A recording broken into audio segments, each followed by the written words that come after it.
It's been 25 years since English rock band Radiohead released their third studio album, OK Computer, largely considered to be their magnum opus.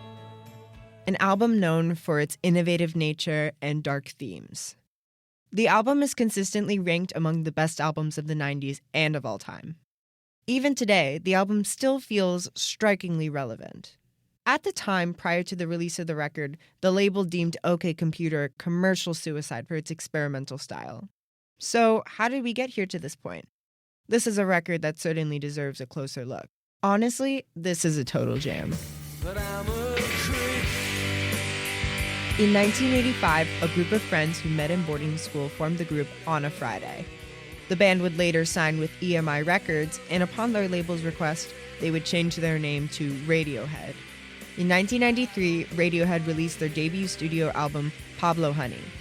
The record featured the hit single Creep, which was a bit of a sleeper hit. The song didn't originally do well in England, but it ended up being successful in the States. Their sophomore studio album, The Bends, is considered by many to be a vast improvement from Pablo Honey. The Bends transformed Radiohead from one-hit wonders to bona fide stars in the UK. Radiohead was able to chart well with songs like High and Dry, Just, and Fake Plastic Trees, while also garnering an extremely positive response. Unfortunately, The Bends didn't do as well in the States as Creep did. However, the record is definitely considered still one of Radiohead's biggest successes in their career. So after all this positive critical and commercial attention, what would be next for the band? With the achievement of The Bends under Radiohead's belt, the band felt confident going into recording another album. Guitarist Ed O'Brien once commented, "Everyone said you'll sell 6 or 7 million copies if you bring out The Bends Part 2. And we're like, we'll kick against that and do the opposite. So the band did intend to dive into a very different path. OK Computer is known for its ambitious sound, with its combination of alternative rock and electronic music. But the record manages to feel grounded and human with its lyrics dealing with the themes of paranoia and isolation.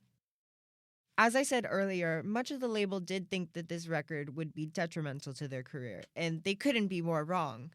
Radiohead released OK Computer in 1997 to rave reviews and popularity among music fans. The record is still being retrospectively praised as it continues to be just as potent as ever. Let's take a closer look.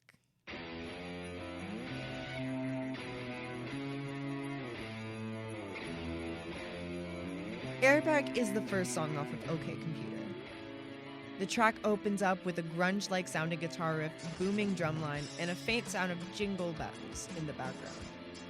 And then comes in vocalist Thom Yorke's powerful, mature-sounding falsetto.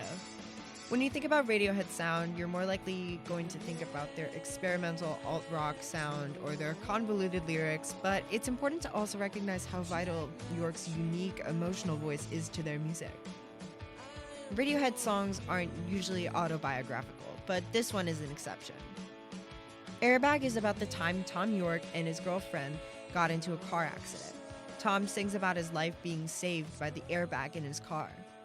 Yorke describes this experience as a sort of rebirth for him, stating in an interview that every time you have a near accident, instead of just sighing and carrying on, you should pull over, get out of the car, and run down the street screaming, "I'm back! I'm alive! My life has started again today." Yorke further said that Airbag is about the illusion of safety and the idea that wherever you go on the road, you could be killed.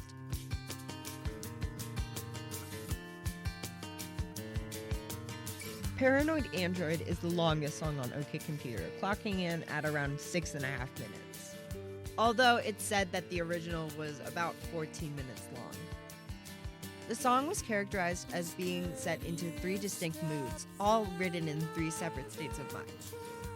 The first section contains an acoustic guitar and some shaky percussion instruments. The second section has a much rougher tone to it, ending off with a hard-hitting guitar solo. The third section was written by guitarist Johnny Greenwood, and it has a much softer sound and features muttering background vocals and more of that acoustic guitar. The song then ends off with a shredding guitar riff and some modular sounding instruments. The song lyrically deals with themes of insanity, violence, slogans, and political objection to capitalism, and was inspired by Tom York's unpleasant experience in a Los Angeles bar, surrounded by strangers high on cocaine. The title is inspired by the character Marvin the Paranoid Android from Hitchhiker's Guide to the Galaxy, a robot afflicted with depression and boredom. York stated that the title was a joke, as it's supposed to suggest the true nature of the narrator, a depressive figure who judges people in a bar that are just trying to have a good time. It also has a really cool music video.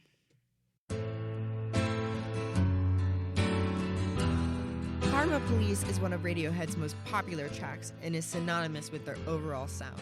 If you're looking to get into Radiohead, Karma Police is probably the first song you should listen to by them.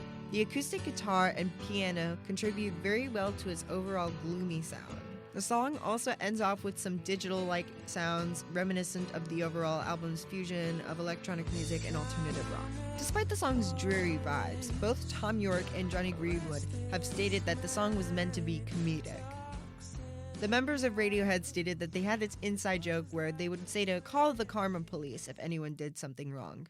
Radiohead has always given very vague explanations for what this song is about, so the message feels a bit hazy. But what's great about Karma Police is that the whole song feels hazy. It's a great song to drive in the middle of the night to.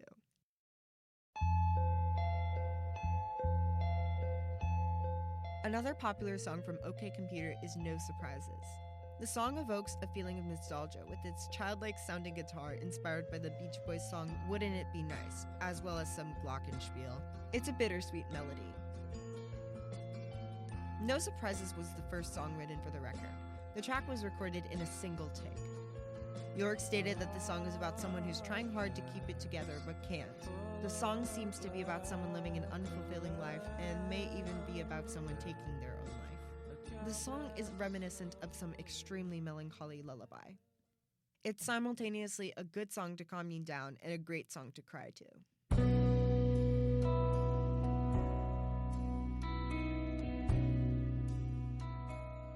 The Tourist is the last song on OK Computer.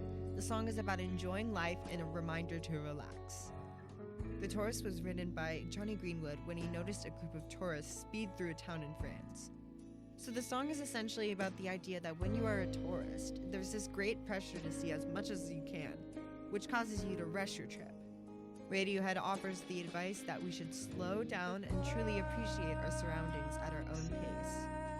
Tom York sings in the chorus, pleading the audience to slow down.